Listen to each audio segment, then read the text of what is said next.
Hey there, Steve from the Fleet Success Show. Want to take a second and invite you to attend the Fleet Success Summit, a one-of-a-kind two-day event designed specifically to arm today's fleets with what they need to succeed.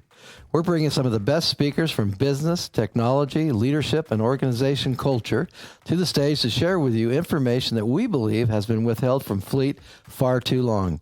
If you enjoy this podcast, you're sure to enjoy the Fleet Success Summit. Head to fleetsuccesssummit.com to view our speaker lineup and grab your tickets today. All right, back to the show.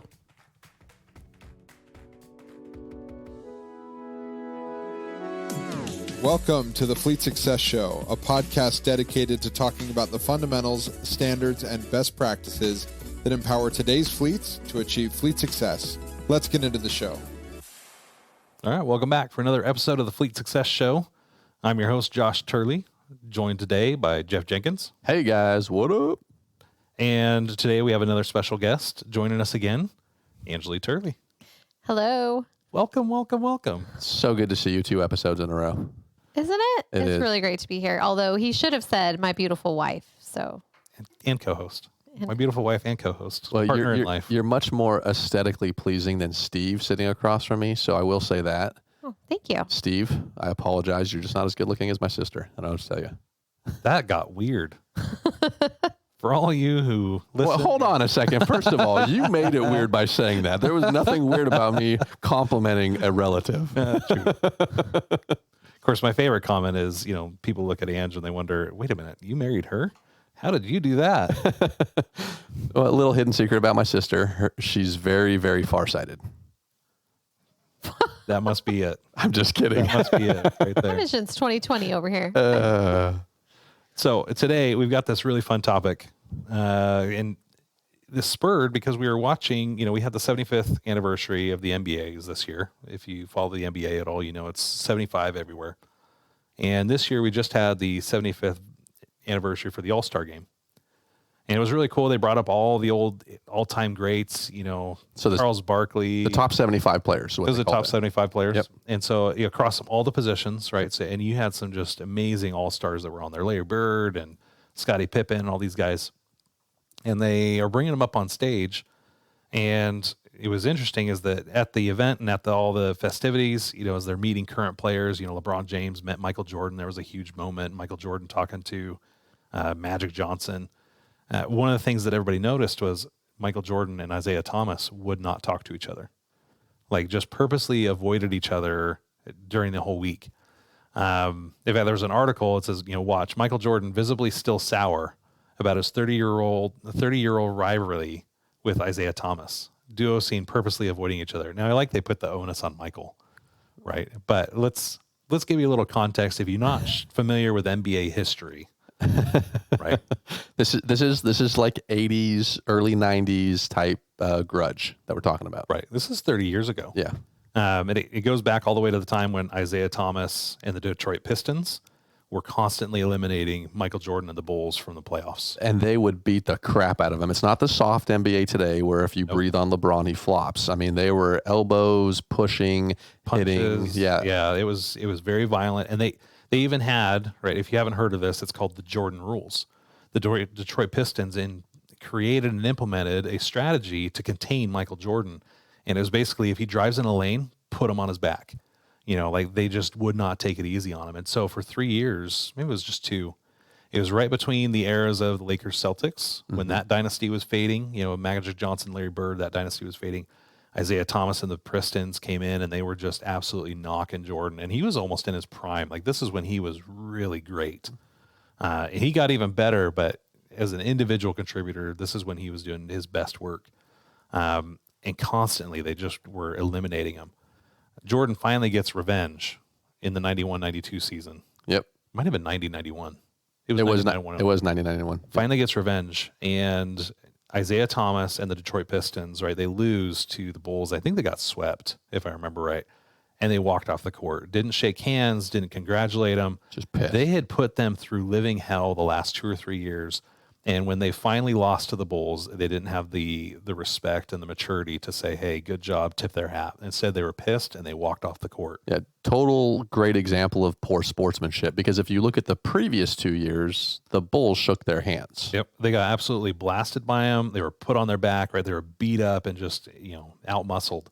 And they did. They stuck around to say, hey, congratulations. As much as it hurt and as much as it, And so for them to walk off the court, like that was the ultimate sign of disrespect. Like, we don't want to acknowledge your greatness, or, that the end of an era, our era, because it was really the beginning of Michael's ascension to the throne. It was. Yep. It was the beginning of the first three-peat. Since that time, though, Isaiah Thomas and Michael Jordan have never really gotten along. And Isaiah Thomas, he had his own issues and things like that, but they still have this huge grudge. And so you get now to, this is now 30 years later, and they can't even say hi when they get into a room with each other. Yeah, not a fist bump, not a anything. Like, you don't even have to walk up, hey man, great to see you, give you a hug, but not even a handshake, nothing. It's just like, I see you, I turn the other way. Yep. And Michael Jordan can be very off-putting to some people, right? He has that very dominant personality. Isaiah Thomas has that very same mindset, yes, that arrogance, that comes through. Both are very great players, but what ends up happening, right? We start looking at, as I was watching this, I'm like, man, 30 years is a long time for a grudge. I wonder if there's times in business where we have that same kind of thing, where somebody has just offended us to the point that we can't even be in the same room with them, or at least we don't even want to acknowledge them. We walk into the room and we just go the other way.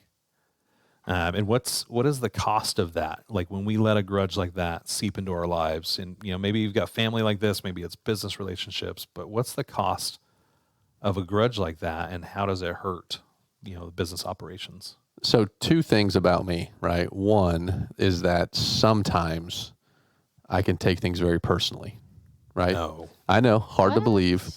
Number 2 is 99% of the time, the next day, the next hour, I'm fine.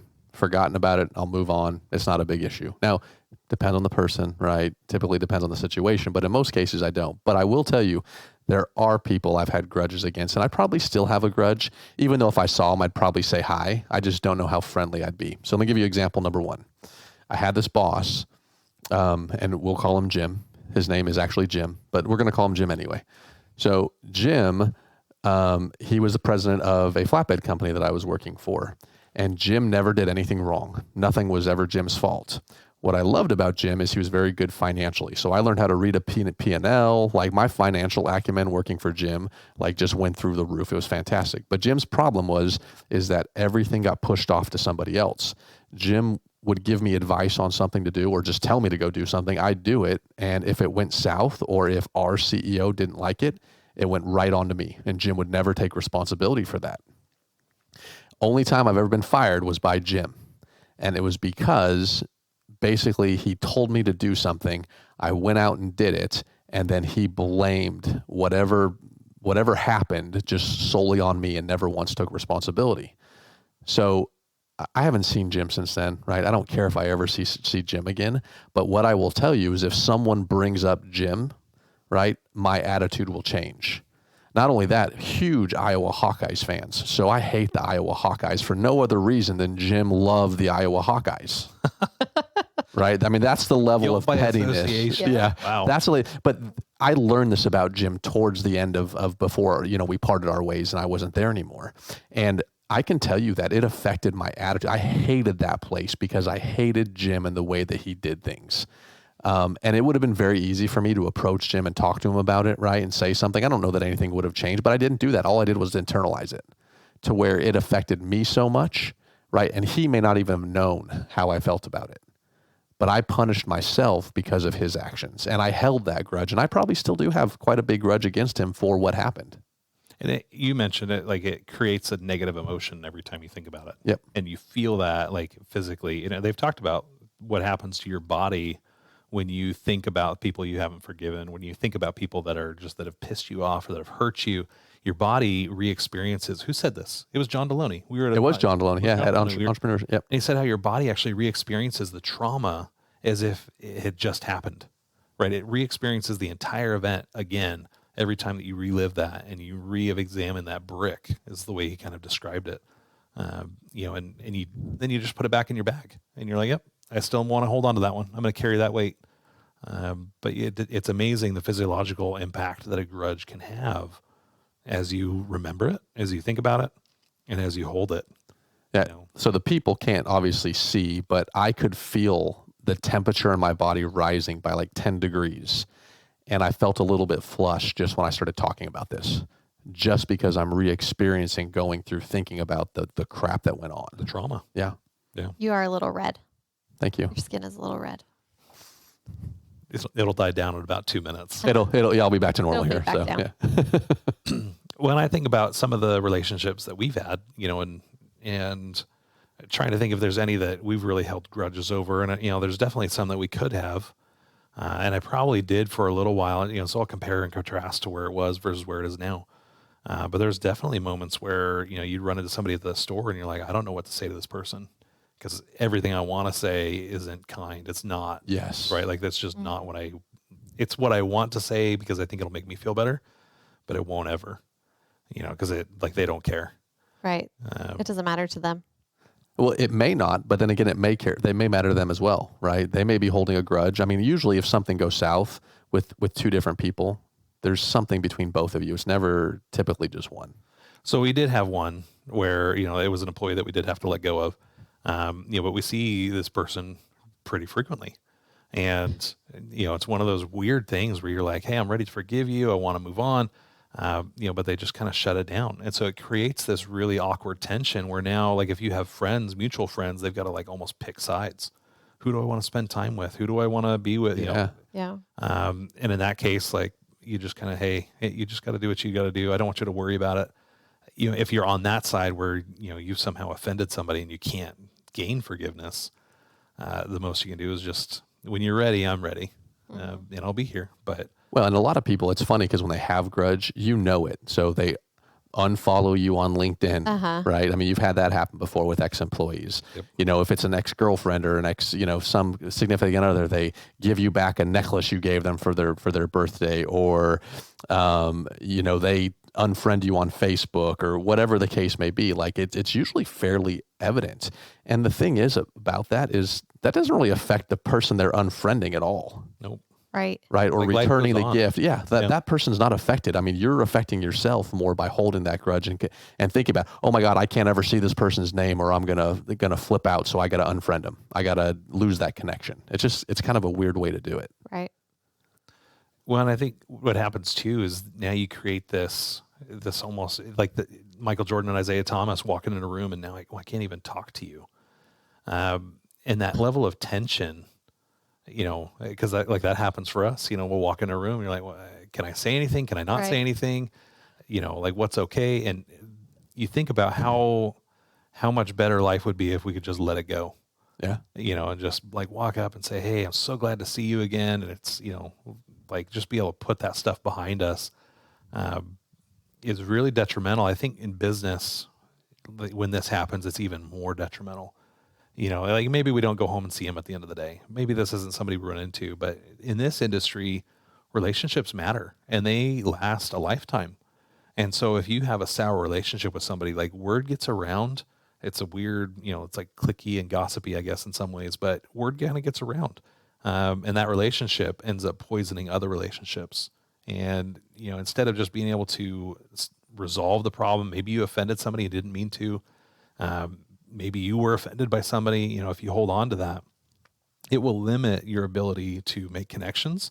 It'll limit your ability to make an impact. When we talk about being a successful fleet person, if you have a grudge against one of your stakeholders, it's going to limit your ability to serve them with your whole heart, mind, and strength. Like you just won't be able to do that. If you've got a grudge with one of your employees, you're not going to be able to lead them in an effective way until you figure out how to let it go. And a lot of times when people get offended too, they're not assuming positive intent. I think so, the oneness actually hits on you as well. So I was having a one-on-one with one of my people 2 weeks ago. And I said something and it wasn't a big deal. It's basically just, hey, your sales numbers aren't what they should be right now. right? I mean, we know you're capable of more, but the way I framed it, I guess I didn't think about it. And afterwards, I'm like, man, I wonder if he took offense by that. So this week in our one-on-one, I brought that up and I just said, hey, I wasn't trying to offend you by saying that. And, the response was, well, no, I didn't take offense to it. I know my numbers are bad. I know I need to do blah, blah, blah, blah, right? But I thought that maybe someone could hold a grudge against me for making a comment that I didn't mean for it to go, right? So I wanted to make sure I cleared that up, because the last thing I want is one of my employees to hold a grudge against me because I may have said something insensitive. Right.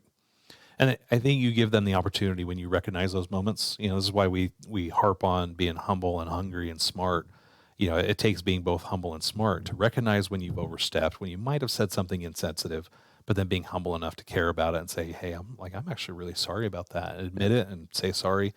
Like, those are things that we talk about because they're so important to get over grudges, to get over. And really what we talk about is forgiveness. A lot of people, you're just, like, that's a preachy word. Well, forgiveness is at its root, is really about letting go of those things that hurt you, right? And finding a way to be healed, like to heal yourself and to, allow yourself to kind of move past those stumbling blocks. I think there's a story that I always go back to, and it talks about this boy who put a nail into a tree when it was just a young sapling, and then the tree grew. And, eventually the tree grew, and it just grew around this old rusty nail. And it got to the point where that rusty nail had been in there so long that it was killing the tree. And the only thing to do was to chop the tree down. And I wonder how many times we have those rusty nails in our lives where we've just grown around them, we've calloused, we've done all these things to try to keep the harm, keep the hurt from hurting us. As John Deloney says, where we re-experience that trauma over and over again.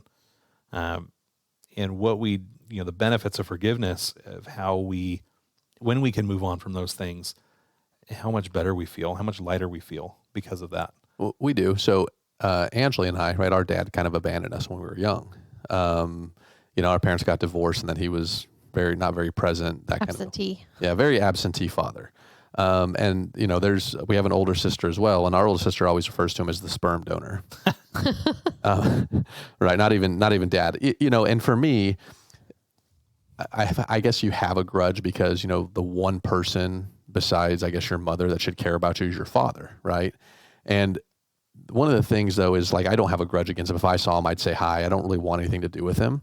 But looking at him and how he was with us makes me want to do the opposite, right? To be better. Yes, to be much better. So there's a little bit of a grudge there, but I think that sometimes we can take that and we can turn it around to where we can improve ourselves by letting go and doing something, saying, if I got offended by someone, then I can just take it as, hey, I don't want to offend anybody and make them feel the way that I just felt.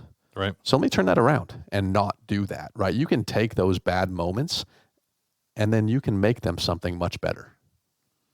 And I think that's you talk about being able to forgive is you can choose not to move on, or you can choose to move on. Yep. And if you don't want to move on, then it's fine, but you're limiting your own personal growth because you never move out of that moment. And the ability to move on and forgive is ultimately what lets you really build those relationships and make them fuller and make them deeper, because you can get on a much more personal level, because it's like, hey, I know I messed up and I'm really sorry. Seeking forgiveness is a huge deal. But then when somebody has offended you, being able to forgive allows you to move on from the moment. It allows you to experience that healing. Yeah, I couldn't imagine being in a shop, let's say, with 6 other technicians, and then me just having a grudge with someone that I've got to be in a bay next to all day long and that I'm sharing tools with. And, because we know when you're mad at someone or there's a grudge, the tension just takes up so much energy. Yeah, when you're by each other, like it takes more effort to avoid someone than to actually connect with them. Yep. It does. Yeah. I think it's important to note too that the letting go of your grudges takes practice. Yeah. And time. Because the more that you do it, the more that you forgive, the easier it is and the quicker you are about going about it. When we have an argument in our home, I am a silent arguer. I just go quiet and I don't say anything. I just don't talk. And you can tell when it's gone on for a while because Josh will start saying things like, okay, I give. I don't know what I did. Like, This happened just the other day too. help me out. I don't know what's wrong. Like, I know I did something. I just don't know I'm really what. sorry for whatever I did. I really just don't know what it is. And in the beginning of our marriage, it happened a lot. A lot. Yeah. A lot. And we had quite a few arguments. But as the years have gone on, we've learned how to communicate better, how to let things go, the forgiveness process. We really don't have as many arguments anymore, or they're shorter. We're able to forgive and let it go and not bring it back up over and over and over again. The time that I get to spend in shunned mode is just a lot less now. So Yeah, that's like a Jansen family trait because everyone in that line, we're shut down when we're mad. It's not the get vocal, yell. It's just, you know what? I'm gonna be on my own over here. So take that. You don't get to enjoy my presence. Right? And when you're mad at them, they're like, I don't want your presence anyway. Yeah. well, that's fine. You want to be like that? Okay, I'll just be over here and you come talk to me when you're ready to talk. But I think you talked about like just sitting there in the shop, right? And the benefits of forgiveness, it really does help with team chemistry. You know, it really does help with you being able to serve the people around you.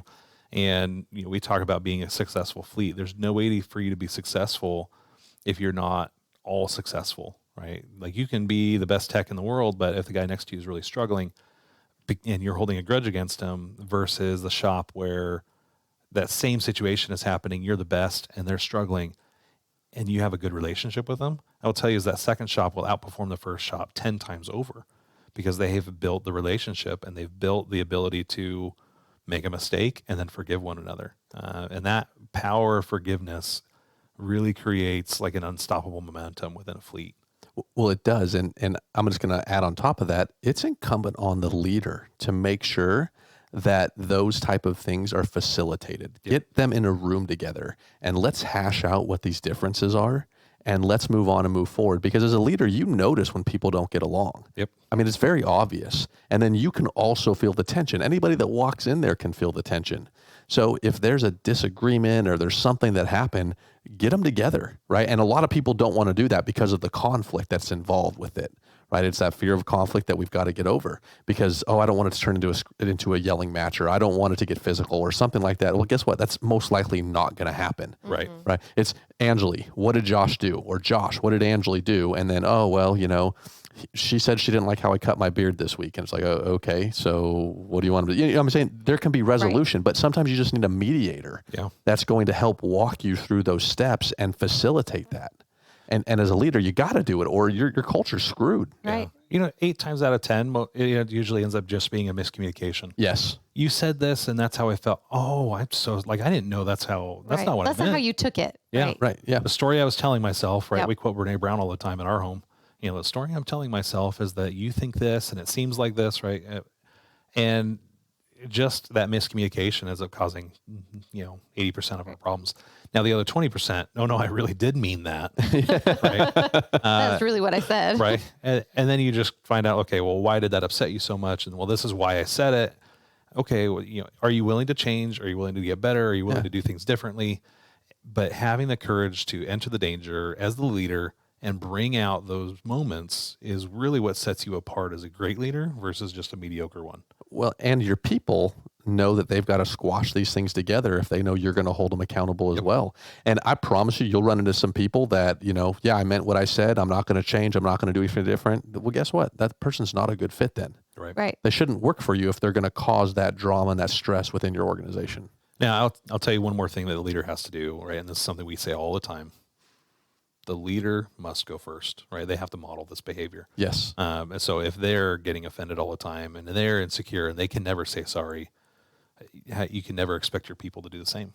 And so it's really important that you model that behavior, that you show what it's like to have an attitude of forgiveness and, experience the benefits of forgiveness. And I'll just tell you, it's really hard for me to do that. It's hard for most people. To say I'm sorry and apologize. Well, here's what I'll tell you. In my first couple months here, I witnessed Josh apologize to people because they mistook what he said. And the response was, well, I'm sorry if you took it that way. That's not really what I meant. I've never really seen that in a business environment from a CEO. I know I sure as hell wasn't like that. Well, and I'll even flip it around too. I don't even say like, I'm sorry you took it that way. I will say, I'm sorry that it didn't say that more clearly. Yes. And I think that's because what it does is it shifts the responsibility. And this, honestly, I think if you're having trouble forgiving, it's probably because of this. And it's because you haven't yet taken ownership for your part in every problem in your life, right? Is that there's always a part that you played in whatever situation it was. And if you can take that ownership, you can realize, am I projecting? Am I saying like a backhanded sorry where it's like, well, I'm sorry that you're a jerk. Yeah. Right. Giving Hollywood compliments. Hollywood compliments, right? Yeah. And no, this is like, no, I'm sorry that I said it that way, or I said it in a way that you were able to take it the wrong way. I need to be more clear. I need to say that in a different way so that you understand what my true meaning was, because it was this, right? And I'll reword it and all that. But or I'm sorry that I raised my voice, or I'm sorry that I did this, right? And the more that you can apologize meaningfully and truthfully and genuinely, because they will see through a fraud. If you're fake apologizing, they're going to see through it. But if you can say it genuinely and model that behavior, you will have a much more peaceful, copacetic, happier, healthier shop. Yeah, it'll just be healthier. And you have a lot less, timeouts and sick outs and all that stuff too. Like, it's just a different place when everyone gets along, when everyone likes each other's company. When, you know what I'm saying? I mean, it's just that's a place you want to go to every day. You really do. Like, there's just some amazing health benefits, mental health, emotional health, physical health, to fostering that type of environment. And you get a lot more out of your team because of that. Yep. So, well, that's going to wrap it up for us today. Any last comments? Angelique, thank you for being here with us. Oh, you're welcome. Partner in crime. Jeff, thank you. That was a fantastic episode. Right. I loved it. As always, tell your friends, tell your coworkers about the Fleet Success Show. We think it's the greatest podcast in the world, especially on Fleet.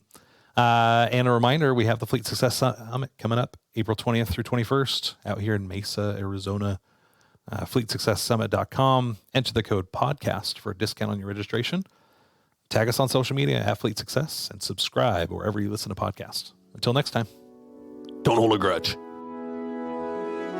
Thanks for joining us on this episode of the Fleet Success Show. If you liked our show, we'd appreciate your 5-star review. Be sure to subscribe anywhere you listen to podcasts and come hang out with us anywhere on social media at Fleet Success. See you next time.